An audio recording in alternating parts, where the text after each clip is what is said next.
Hey, everybody, welcome back. So this is part 2 of your Module 12 video in multivariate statistics. In part 1, so this week is all about mediation models, which are models that I think are really cool. In part 1 of this module, we talked about how to estimate a observed variable mediation model. So we're not treating anything as latent. We're not sort of doing anything with the measurement component of the model. We're just sort of estimating a basic mediation model. And we talked about how to do all sorts of fancy things like evaluate the Baron-Kenny test and the Sobel test, and how to use bootstrapping to obtain the best estimates of the indirect effect. So now we're just going to go one little half step farther, and we're going to introduce latent variables to the picture here. So latent variables, of which we studied very closely in CFA, confirmatory factor analysis, they offer a lot of advantages. Most importantly, if you're able to estimate latent variables, you're able to get a sense of fit. So you're able to assess the extent to which your model, your conceptual model that you're trying to estimate, is actually lined up well with your underlying data. And that's really important, right? When we have only observed variables, we are just identified. We don't have any degrees of freedom. And so we're not able to say, well, does this model really fit the data well, other than evaluating, p-values and the significance of those estimates, which is something, but it doesn't talk at all about the quality of the measurement, which is something else, right? So are the variables I'm using, were they measured in such a way that aligns with the underlying data? So that's where latent variables can be really helpful. So we're going to use an example of some writing data that I simulated based on a study I did. I'm going to switch screens for a minute.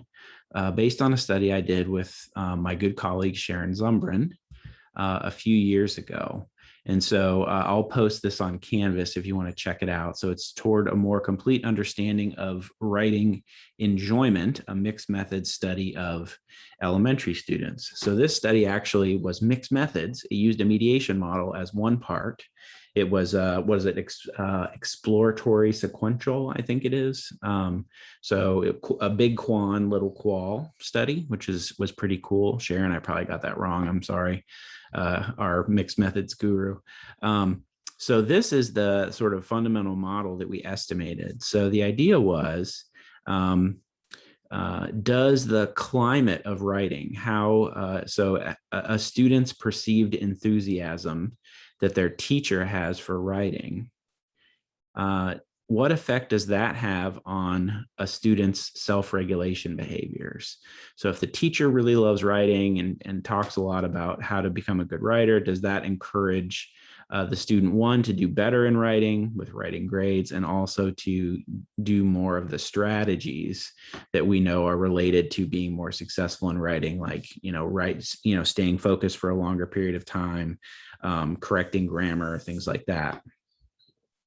So that is, this would be sort of a direct relationship. So this is my predictor of interest, is writing enjoyment. And then what we're studying in this paper is a mediated path between the teacher's writing enjoyment and the student's writing enjoyment, right? So does the teacher's enjoyment impact the student's enjoyment, which in turn impacts those outcomes? So this is a mediated model with two outcomes. So basically I have one mediator, which is student writing enjoyment, and then I have writing self-regulation and writing grades. And we just account for the relationship between these two things as well. And we're able to estimate that. We actually have a sort of an estimate of that path diagram here that shows all the relationships. And in this case, we found that our direct effect between teacher enthusiasm and grades and self-regulation wasn't very strong. The mediated effect was very strong. So almost all the action in our case was in the mediated path. So just an example of, again, a way in which you can use these models to answer substantive questions that you might be interested in. So let's jump back to R. and load in that data. It's called writing.dta. And so just a quick overview of the data here. This is all Likert type items. So all these go basically from 1 to 5, with 5 being sort of higher agreement or the maximal agreement, and 1 being the lowest level of agreement. And all of these were collected. You see these W1s, that just means wave 1. So this was a multi-wave study that followed kids across a number of years. You should talk to Dr. Zummerman about it. It's really cool, actually. So this is just looking in wave 1. And then the individual scale score, or not scale scores, the individual items for each construct are represented here after the underscore. So FBP is what we call feedback perceptions. SE is self-efficacy, and self-regulation is indicated by SR. So we have 3 kind of constructs there that we're playing with. And this is slightly different from the actual paper. The paper was teacher enjoyment, student enjoyment outcomes. This is more self-efficacy, feedback, and then self-regulation. That's sort of the model we're estimating. So does a student's self-efficacy impact how they respond to feedback that they get on their writing? And does how they respond to feedback on their writing in turn impact how they feel about or their self-regulated behaviors? So are they more likely to engage in those writing self-regulation behaviors? So we have 5 items for feedback. We have 9 items for self-efficacy, and we have 12 items for self-regulation. So we have a bunch of items here. So the first thing you want to do when you're working in a latent space, so now we're talking about latent variables, we have indicators that are representative of latent variables. I always recommend starting with a CFA before you even proceed to a mediation model, just to make sure that everything looks okay. So that's what this is. So this is basically a review from what we saw several weeks ago in module 10, which was confirmatory factor analysis. So first is a CFA model, and you'll see here I have 3 latent constructs: FBP, which is feedback perceptions, SE, which is self-efficacy, and SR, which is self-regulation. And notice I use this equals tilde in notation to represent a latent variable. And here are my indicators: FBP1, FBP2, 3, 4, 5, and then SE, which is SE 1 through 9, and then SR, which is 1 through 12. So that's my model. I can fit this using the CFA function. And just as I explained in the previous video, I need to add the missing equals ML and fixed X equals false in order to do the fancy full information maximum likelihood to handle missing data. So let's look at an estimate of this. It's thinking a little bit. This is a pretty complicated model. We've got 20 some indicators of latent variables. So here are our estimates. We do have some missing data here. So we have 1,509 observations, 27 missing data patterns. So it's good that we use that. And then we have our test statistic here, which is really high, although it's a giant data set. I have 1,500 observations. So chi-squared by definition gets bigger in larger samples no matter what, in the 296 degrees of freedom. And here are my fit statistics.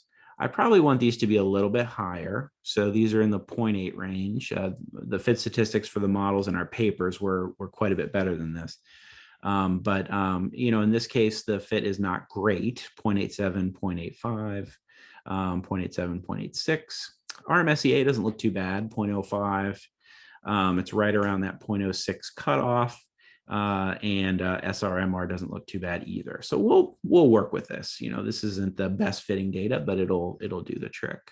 And here are my latent variables. The thing I want to pay most attention to is probably the weighting of all this stuff. Make sure that the item weights look pretty good. SE1 is a little low. SE1 and 3 are both below 0.4. So I might consider, if I were really worried about getting the psychometric properties right of this, I might consider, maybe dropping 1 or dropping, actually 5 is pretty low too. So dropping 1 and 5, maybe 1, 3, and 5, and just leaving in the others. Part of this is that self-efficacy is actually multidimensional, which we won't get into. That's a whole other paper. But for now, we'll just sort of treat this as good enough to move forward. And then here are my covariances between my constructs, and those are all nice and high, so they're all related to each other, which is good. And then my intercepts of my variances. We can visualize this with a path diagram. So that's, again, our friend SEM plot and SEM paths. So here we have FBP, SE, and SR. There are the correlations between them. These are standardized estimates. I can also pop this into a separate window. That's a little bit cleaner to get estimates of, look at all these item weights here and get a sense of everything. So that's a pretty basic 3-factor correlated factor CFA model. So all these things are pretty highly correlated with each other. So now let's pretend that the fit statistics look great, although they might not look perfect. In this case, let's fit now the mediation model that I described before. So does self-efficacy impact perceptions of feedback, and does that in turn impact self-regulation? At the same time, does self-efficacy just in general impact self-regulation? That's our direct effect, if you will. So the big difference between this approach and what we learned in part 1 is that we have to define our measurement model first. Remember, in part 1, we don't have a measurement model because everything is observed. So we don't have anything latent. So all I've done here is just taken the measurement model from above, the CFA model up here from the previous slide. It's a long output, huh? And just copying that and pasted it right here. So that's now defined. And now my latent constructs are all defined, and I can use those and plug them into a mediation model. So this code is exactly the same as above for my observed variables. So essentially your latent variables take the place of observed variables, and they are in the same positions. So here, for example, is the direct effect between self-efficacy and self-regulation. That's the C path. Here is the relationship between feedback and self-regulation. That's the B path. And then self-efficacy and feedback, that's my A path. So I've just swapped in those variables. And here, this code is actually identical because all we're defining is an A path and a B path and a C path. So we define an indirect effect and then a total effect. So pretty cool.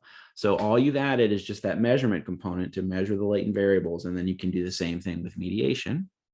And here is our model, SEM fit. Again, this is in SEM, using SEM model. The data are writing data.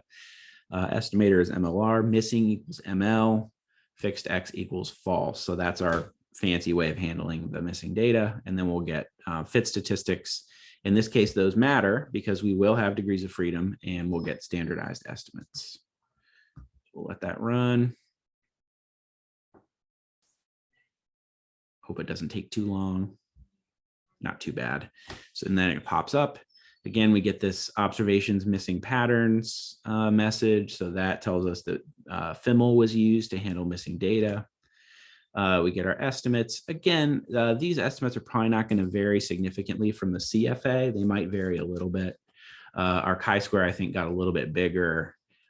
With mediation models, we're sometimes a little less interested in fit statistics. It just kind of depends. RMSEA looks about the same in SRMR.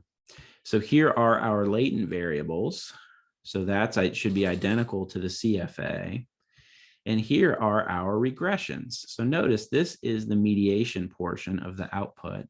So here's my C path. This is the relationship between self-efficacy and self-regulation. It is positive and significant, about 0.5 in terms of standardized units. That's pretty big. My A path from self-efficacy to feedback perceptions is also significant and really big at 0.6. And my B path between feedback and self-regulation is also significant at 0.3. So that is pretty cool. All three of my paths are significant. So again, Baron-Kenny says, yes, mediation has occurred. So that's a good sign. The Sobel test is just down here at the bottom. Again, we get this little section called defined parameters. And AB, so this is the indirect path from self-efficacy through feedback to self-regulation. And that is significant. The p-value is very, very small. And in terms of standardized effects, it's about 0.2. So that is the Sobel test. So according to the Sobel test, we also have mediation here, which is cool. And we also get an estimate of the total effect, which is equal to about 0.7 and significant. So if we divide 0.2 by 0.7, handy dandy little calculator here, we're looking at about 29%. 29%. So 29% of the effect of self-efficacy actually flows through perceptions of feedback. The remaining 70% directly relate from self-efficacy to self-regulation. So that's pretty cool. You can talk about some of those relationships and how they all fit with each other and what matters more. Okay, so one last step here is to bootstrap this thing. So again, you know, Baron-Kenny, Sobel were sort of the first two iterations of mediation. Now the current state of the art is to bootstrap your estimates, use those bootstrap standard errors, and then look at the confidence intervals of the indirect effect to see if they're in fact significant. And so this command here is what does that. Now I'm going to have to make this adjustment. I think we ran into this last time. The estimator needs to be just good old ML, and I don't think we can use our missing trick. So this is one weakness of bootstrapping, is it's not able to handle missing data. But otherwise, we should be in pretty good shape. SE equals bootstrap. That tells the software to do a bootstrap procedure, and bootstrap equals 10 says to replicate it 10 times. Now this one takes a little bit longer, but again, you want to do more than 10 if you're doing this for real. You will want to do this either 50 or 100 times. And then the summary of this thing gives us standardized estimates, and then it gives us a 95% confidence interval. So run that. And we get a lot of orange here. It's a little intimidating. So we do get this warning about the variance covariance matrix. Again, since lavaan ended normally, I typically do not worry about that. If there's something really wrong, usually lavaan you'll get a warning about convergence, and you won't actually get model estimates. So in this case, and we also get that extreme endpoint message that we get when we bootstrap sometimes, that's fine too. We have 10 draws requested, 10 that were successful, and now we have a CI lower and CI upper. So to check the bootstrapped indirect effect, we come down here to defined parameters, and we look at AB, and we just make sure this thing does not contain 0, which it doesn't. It goes from 0.3 to 0.54. So according to the bootstrap test, we also have significant mediation in our latent variable mediation model. We can also get R-squared values. Those are a little less helpful here, because you actually get R-squareds for all your indicators, which are kind of like reliabilities, which is cool. But what we want to pay attention to here are just the last two. So FBP, the R-squared for that thing is 0.39. So we're explaining about 39% of the variability in feedback perceptions. And we're getting about 65% of the variability in self-regulation, which is pretty good, actually. That's a good amount of the variability in that outcome. And we can also do a path diagram. You see, I already ran this one, but we can make it again. Again, it loves to put the starting variable at the top. I don't know why it does that, but so SE flowing to SR, that's my direct path. My A path is here, SE going to FBP, and then my B path is here, FBP going to SR. And I can click this window here and pop this out for a little bit bigger picture, which is pretty cool. I do like the pictures from SEM plot. I think they're kind of fun. So that is my, and notice, latent variable mediation model. So these are all my indicators along the top and the bottom. And then the relationship really is here between my latent variables. So there you go. Hopefully another cool technique that you can try. Just to recap, we talked about mediation models with latent variables in this video. In particular, we looked at some examples from writing, study of writing motivation, and looking at whether perceptions of feedback mediate the relationship between self-efficacy and self-regulation. So hopefully you found that helpful. This is our last video. So lots of good stuff to come with final projects and presentations and things, but hopefully you found this helpful. Thanks.